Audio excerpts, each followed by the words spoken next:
My name is Phillipe Le Brun. I'm an animator at DreamWorks, and I've been lucky enough to work on Precious, on Boss Baby 2, and I believe I worked maybe not 2 years, but probably a year and a half on Precious. So yes, I was lucky enough to work like early on and develop some ideas around the character and working with the directors and the other people. So and that's fun. For a lot of artists, it's really difficult to get to that place where they're satisfied with their work. What kind of advice would you give to an animator or an artist who just keeps on working to try to get perfection? Yes. So basically, this job is very. It's a lot of hours. It's a lot of passion. You have to be very curious. You have to see as much things as you can. Like go to museum. Go to. I'm interested in artists who come from comics, but also from artists from painters, and so basically growing up, it was going to museums and draw a lot, but different influences. It's very important. A lot of media right now is digital. Right. Do you prefer the digital arts, or do you prefer fine arts when you have a pencil in hand? Yeah. So no, I think it's the thing is, with a pencil and a piece of paper, it's very simple, right? You don't need money for that. You don't need resources. You don't have any excuse not to draw.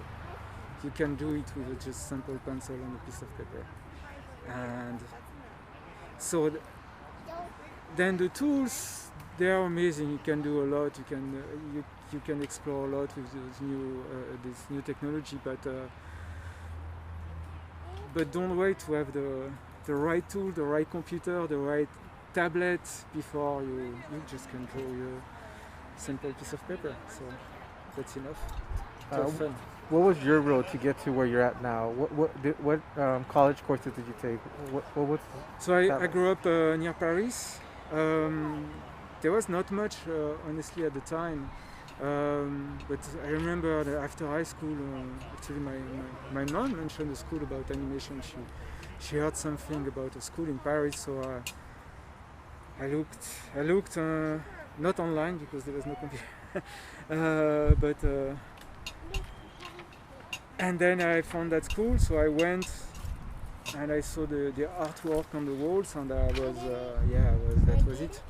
I was hooked, and the name of the school was Goblin School. So it became pretty famous. Yes, and it's an excellent school. So basically what happened is, it was only 2 years, but to work with professionals, basically people who are already working in the industry, they would come like twice a week, half a day. So meaning the rest of the time you're on your own. Basically you're with your other students, and we all work together and show and stuff, and then your teacher comes and you show what you have, you give his notes, and then comes like a few days later, and so basically you're on your own. It was super exciting to work that way with actually people who were working already at Disney in Paris or other studios, and for commercials, for stuff like that. So it was amazing to have this experience. And what was your favorite part about Precious? My favorite part? She's really well, I don't know what to say about her. She's her design. I really like her design. It's the fact that she's a very small limbs and this big body, but she's also very feminine. So that makes her challenging that way, because she's in her head she's a unicorn. That's what she thinks she is. And but of course she doesn't really look like a unicorn. But she has crooked teeth, and but she loves kids, and she's fearless, and yeah, so she has a lot of. It was a lot of fun to animate Precious.